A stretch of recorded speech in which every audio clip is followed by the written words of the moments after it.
दिल्ली की सत्ता के लिए उत्तर प्रदेश की सीटें बेहद अहम मानी जाती है और यही वजह है कि 77 साल के लोकतांत्रिक आधार में हमने देखा है कि हिंदुस्तान में उत्तर प्रदेश से ही 9 प्रधानमंत्री हुए हैं।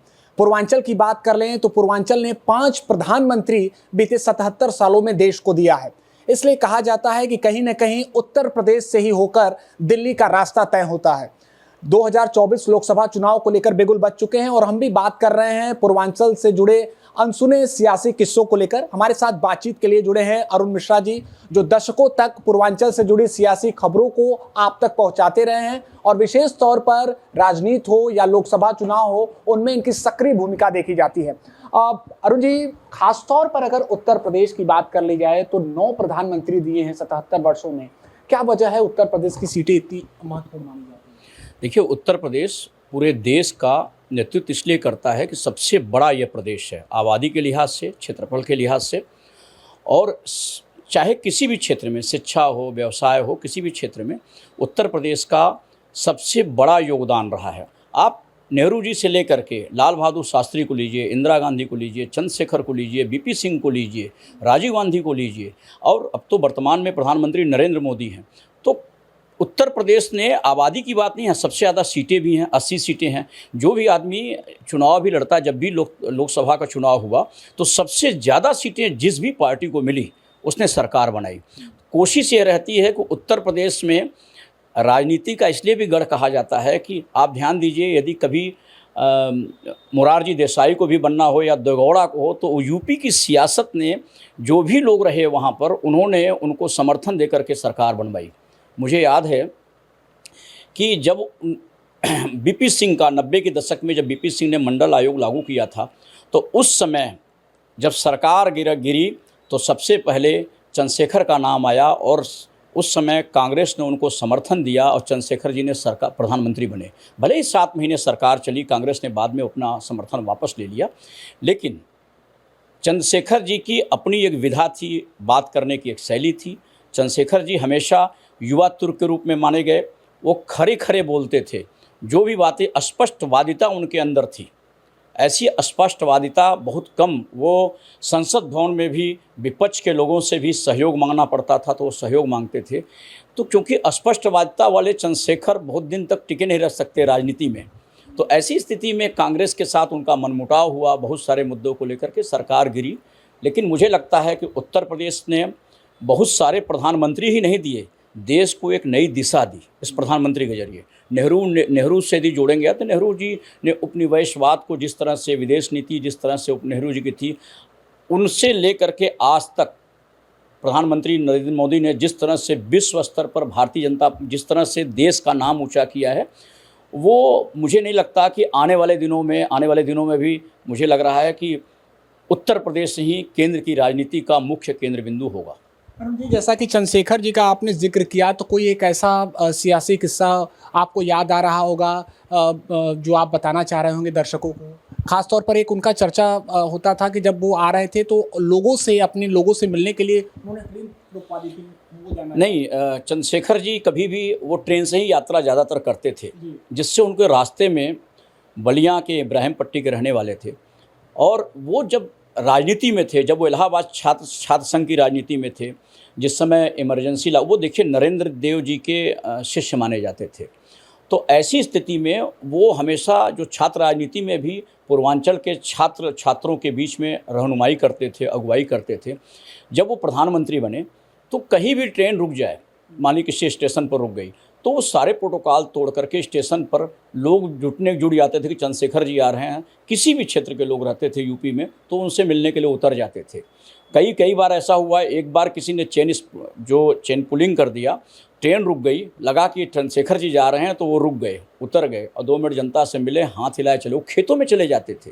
मैं आपको बता दूं, चंद्रशेखर जी के बारे में जो हम लोगों को जानकारी है, वो राजनीति में नहीं आना चाहते थे।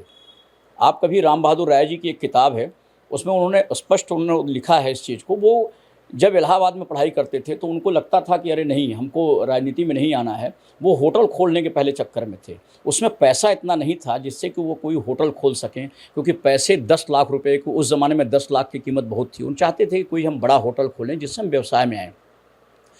बहुत दिनों तक इस चक्कर में थे। लेकिन जब मंडल उसके समय अंग्रेजी हटाओ आंदोलन शुरू हुआ तो उन्होंने उसमें कूद पड़े। तो बाद में वो राजनीति में आए, नरेंद्र जी के विचारों से प्रभावित होकर वो राजनीति में आए। और राजनीति में आए तो स्वाभाविक है कि उनका तेवर ही अलग था, इसीलिए उनको पूरे देश में किसी भी नेता को युवा तुर्क के रूप में नहीं स्थापित किया गया। उन्हीं का नाम के आगे युवा तुर्क चंद्रशेखर जी लिखा गया।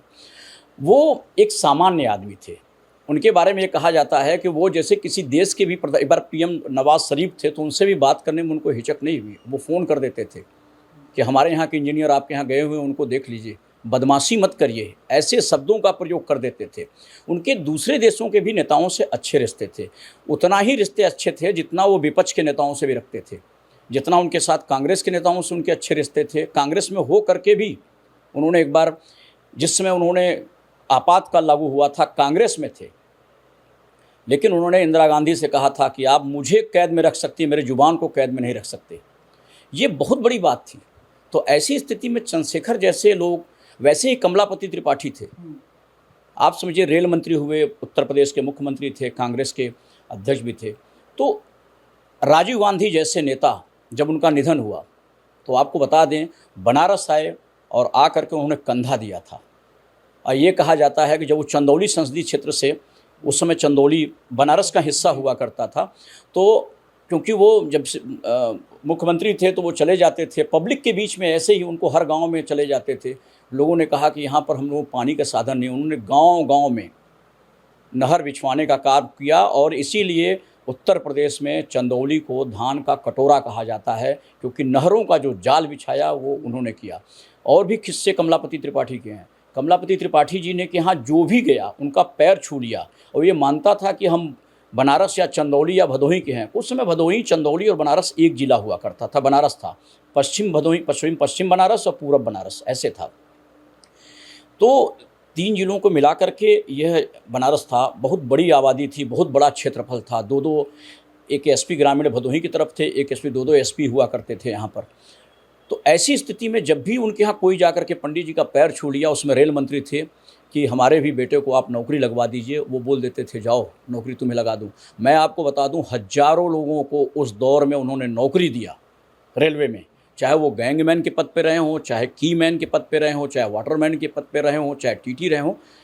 कोई ऐसा नेता नहीं था जिन्होंने लिया। वो पंडित जी के समय के लोग, तमाम लोग आज स्टेशन मास्टर से लेकर के बड़े पदों से रिटायर हुए। यानी कि पैर जो छू लेता था केंद्रीय मंत्री का, कमलापति त्रिपाठी जी का, उसको नौकरी मिल जाती? नहीं, ऐसा उस समय भी नहीं था। एग्ज़ाम उस समय भी होता था या इंटरव्यू के जरिए होता था, लेकिन उनको योग्यता थी। उस समय हाई स्कूल की योग्यता मानी जाती थी। उस दौर में कहाँ पढ़ाई लिखाई का बहुत दारा वो था, लेकिन वो कह देते थे कि ठीक है, कीमैन गैंगमैन में अस्थायी आज भी संविदा पर नियुक्ति होती है, उस समय भी संविदा पर नियुक्ति होती थी। वो किस्से कहानी है, जैसे कहा जाता है उनको, ये सच भी है। मेरे कई परिचित हैं, मैं बताऊंगा आपको, जो स्टेशन मास्टर से निकले, गए उनके यहाँ पैर छुए, उनके पिताजी थे स्वतंत्रता सेनानी, उनके पैर छुए और जाके बोले ठीक है आपका लड़का कितना पढ़ा है, उन्होंने इतना पढ़ा है। बोल देते थे भाई इनका देख लो, एजुकेशन है, यदि ठीक है, काम करने में ठीक है, फिजिकल सही है, लिखना पढ़ना जानते हैं, तो इनको कुछ नौकरी पर रखा जा सकता है। आज के इस दौर में क्योंकि आबादी बढ़ी है, युवाओं की भीड़ बढ़ी है, रोज़गार के बहुत सारे मानदंड हैं, तो ऐसी स्थिति में कंपटीशन भी बहुत ज़रूरी है। तब में और दौर में 50 दशक पूरे होने के बाद, 50 साल 40 साल के बाद बहुत दौर बदला है। तब के ज़माने में और ज़माने में बहुत बदलाव आया है। और उन्हें कंधा देने के लिए खुद प्रधानमंत्री राजीव गांधी, जी एकदम राजीव गांधी आए उन्होंने। और मैं बताऊं, यहाँ पर प्रजानाथ शर्मा जी हैं, यहाँ पर पहले कांग्रेस के जिला अध्यक्ष थे। राजीव गांधी गाड़ी आई, एयरपोर्ट से राजीव गांधी गाड़ी चलाते हुए आए थे और राजीव गांधी औरंगाबाद हाउस गए, वहाँ से उन्होंने कंधा दिया और गए थे। कुछ दूर चले, एक अलग बातें थी, लेकिन कुछ दूर चले वो कंधा दिया उनको, कमलापति जी को। एक अंतिम सवाल कि आपने बहुत जो भी उत्तर प्रदेश से विशेष तौर पर प्रधानमंत्री गए हैं उनका आपने कार्यकाल देखा होगा, और सब लोगों के समय में अलग अलग चुनौतियां रही हैं देश के सामने, चाहे नेहरू जी रहे हों, उसके बाद जो भी प्रधानमंत्री हैं। आप किसका सर्वश्रेष्ठ कार्यकाल मानते हैं? सबने अपना अपना योगदान दिया है देश के प्रति, लेकिन आपको क्या लगता है कि नहीं, इन्होंने भी निर्धारित समय अवधि में अपना जो सर्वश्रेष्ठ दिया देश के लिए? देखिए, सरकारें जिनकी भी रही, मुझे लगता है कि नेहरू जी, लाल बहादुर शास्त्री को बहुत कम समय मिला। लाल बहादुर शास्त्री के बारे में एक किस्सा और बताना चाहूँगा आपसे। लाल बहादुर शास्त्री जी को जय जवान जय किसान का नारा इसलिए नहीं दिया था बहुत ही सामान्य परिवार के लाल बहादुर शास्त्री थे। उनके बारे में किस्सा है, ये भी है कि उसमें पुल नहीं हुआ करता था, गंगा पे तैर करके आते थे और वो यहाँ पर पढ़ाई लिखाई करते थे, आप समझिए। तो कहीं ये इसमें कहीं दो राय नहीं है कि हर जो भी प्रधानमंत्री बना अपने तरीके से उन्होंने पूर्वांचल को या देश को नई दिशा दी, एक अलग बात है। लेकिन मैं अभी भी कहता हूँ कि प्रधानमंत्री नरेंद्र मोदी की जो सोच है, निश्चित तौर पर वो विकसित भारत के प्रति एक नया नज़रिया उन्होंने बदला है। एक दूसरा चीज़, हम बनारस के परिप्रेक्ष्य में कभी कोई बनारस की कल्पना नहीं कर सकता। लाल बहादुर शास्त्री जी भी बनारस के थे। मैं अभी भी कहता हूँ कि इंदिरा गांधी के शासनकाल में पूर्वांचल का या जो हाईवे चतुर्भुज योजना के तहत आप देखेंगे, जब ये कलकत्ता टू दिल्ली के लिए एक रास्ता गया है, NH2 गया हुआ है BHU के पीछे से, जो NH2 है 6 लेन जी। तो ऐसी स्थिति में पहला जो ट्रामा सेंटर बना वो इंदिरा गांधी के समय का स्थापित हुआ, ठीक है। लेकिन पूर्वांचल में, पूरे पूर्वांचल में माना जाता है कि पूर्वांचल बहुत पिछड़ा था, लेकिन चंद्रशेखर जी आए, प्रधानमंत्री ने पूर्वांचल को चुना। ये पूर्वांचल के लिए सौभाग्य की बात है, मैं ये मानता हूँ। दूसरी चीज़, प्रधानमंत्री जी ने बनारस में जो काम कराए उतना काम कोई भी प्रधानमंत्री, लखनऊ में थे, अटल बिहारी वाजपेयी जी भी थे, लखनऊ में उन्होंने काम कराया होगा। इंदिरा जी हमेशा लड़ती रही रायबरेली से, मान लीजिए, तो उन्होंने भी उतना नहीं कराया था होगा। अभी भी आप चले जाइए वहाँ पर, मैं गया हूँ अमेठी, वहाँ पर बहुत ज़्यादा विकास अमेठी जैसे शहर का नहीं हो पाया। लेकिन प्रधानमंत्री जी ने अपने संसदीय क्षेत्र में, जितना नहीं, अपने संसदीय क्षेत्र नहीं, मैं पूरे पूर्वांचल की, आप बनारस से गोरखपुर जाइए, बनारस से बलिया जाइए, बनारस से गाजीपुर जाइए, बनारस से लखनऊ जाइए, बनारस से कानपुर, इलाहाबाद, सोनभद्र, छत्तीसगढ़, बनारस से कन्याकुमारी तक जाइए। मैं दावा रखता हूँ जितना 4 लेन उन्होंने डेवलप किया, 4 लेन बनने का एक बड़ा हाईवे है, भले ही सरकार ने बनाया, उसका एक बड़ा फ़ायदा ये होता है कि 2 तरह के रोज़गार मिलते हैं, प्रत्यक्ष और अप्रत्यक्ष। प्रत्यक्ष रोजगार ये है कि आप उसमें काम करते हैं तो उनको नौकरी मिलती है। अप्रत्यक्ष है कि वहाँ जो दुकानें खुलती हैं, जो बहुत सारी चीज़ें होती हैं, जहाँ फैक्ट्री लगती है, जो कारखाने लगते हैं, उससे रोज़गार मिलता है। तो प्रधानमंत्री जी ने जो काम कराए वो जनहित, जनता को देखते हुए कि हम कितने लोगों को रोज़गार दे सकते हैं। सरकारी नौकरी में इतनी जगह नहीं है कि जहाँ पर रोज़गार मिल जाए। ऐसी स्थिति, कोई एक स्कूल खुलता है तो उसके आसपास 10 दुकानें खुलती हैं, कॉपी, पेन, चाय, तो उसके भी रोज़गार मिल जाते हैं। तो ऐसी स्थिति में प्रधानमंत्री की जो सोच है वो केवल विकसित भारत को लेकर के नहीं है, इस देश को निश्चित रूप से मैं मानता हूं कि वर्ल्ड स्तर पर एक ऐसे इकोनॉमी बनाने की है जिसमें है। मैं प्रधानमंत्री की एक किस्सा और बताता हूं आपको, प्रधानमंत्री नरेंद्र मोदी जी के, मैं 1 मिनट समय। प्रधानमंत्री नरेंद्र मोदी जी, जब भी किसी भी प्रधानमंत्री को देख लीजिए आप, नेहरू जी के बारे में कहा जाता था को उनको बताया जाता था कि बच्चों में जाकर के वो करते थे। प्रधानमंत्री जी की खासियत ये है कि अपने संसदीय क्षेत्र में आते हैं तो बिना किसी प्रोटोकॉल के नहीं रहता। उसमें कोई प्रधानमंत्री ऐसा नहीं होगा जो अपने संसदीय क्षेत्र में कोई निर्माण कार्य हो रहा हो उसको देखने जाता हो। वो भाभा अनुसंधान केंद्र में जा सकता है कोई प्रधानमंत्री, या कोई बहुत बड़ा प्रोजेक्ट होगा उसमें गया होगा।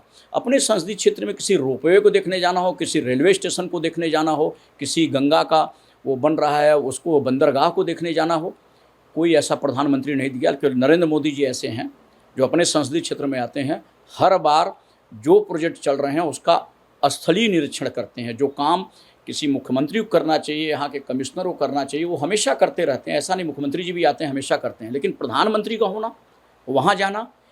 हाल में अभी आए, फुलवरिया 4 लेन बना, इसी बहाने उन्होंने निरीक्षण किया, सड़क पर कुछ दूर चले और चलने के बाद जनता से भी, ये पब्लिक के बीच एक कनेक्ट है। दूसरा एक किस्सा बताता हूँ आपको, प्रधानमंत्री जी का यहाँ PM संसदीय कार्यालय खुला है 2014 के चुनाव के बाद, गुरुधाम कॉलोनी में। पहले वो रविंद्रपुरी कॉलोनी में था। तो वो जब बनारस आए, उनका ये था कि वो 80 पर भी जाएंगे, उनका ये था शहर में जाएंगे, विश्वनाथ मंदिर जाएंगे, किसी को पता नहीं था। उसमें प्रांजल यादव यहाँ DM हुआ करते थे। तो बस उनके पास ये सूचना पहुँची रात को 11 बजे कि वो प्रधानमंत्री अचानक कहे कि मैं अपने कार्यालय भी जाऊँगा देखूँ। और प्रधानमंत्री जी उस संसदीय कार्यालय में, जो सांसद का कार्यालय होता है जिससे जनता अपनी आवेदन करती है, अपनी समस्याओं को जनता पहुंचाती है, उन्होंने कहा कि यहाँ से कोई जनता निराश नहीं होना चाहिए, अपने संसदीय कार्यालय गए। ये बहुत बड़ी बात है। बिल्कुल शुक्रिया हमारे साथ बातचीत के लिए। तो ये तमाम जो किस्से हैं सियासत से जुड़े वो हम आप तक पहुंचा रहे हैं, और 2024 लोकसभा चुनाव को लेकर भी जो अपनी अपनी तरफ से पार्टियों की तैयारी है वो लगातार जारी है। ऐसे में ये देखना होगा कि जनता जनार्दन का आशीर्वाद किस दल को प्राप्त होता है और किस नेता को प्रधानमंत्री की कुर्सी मिलती है।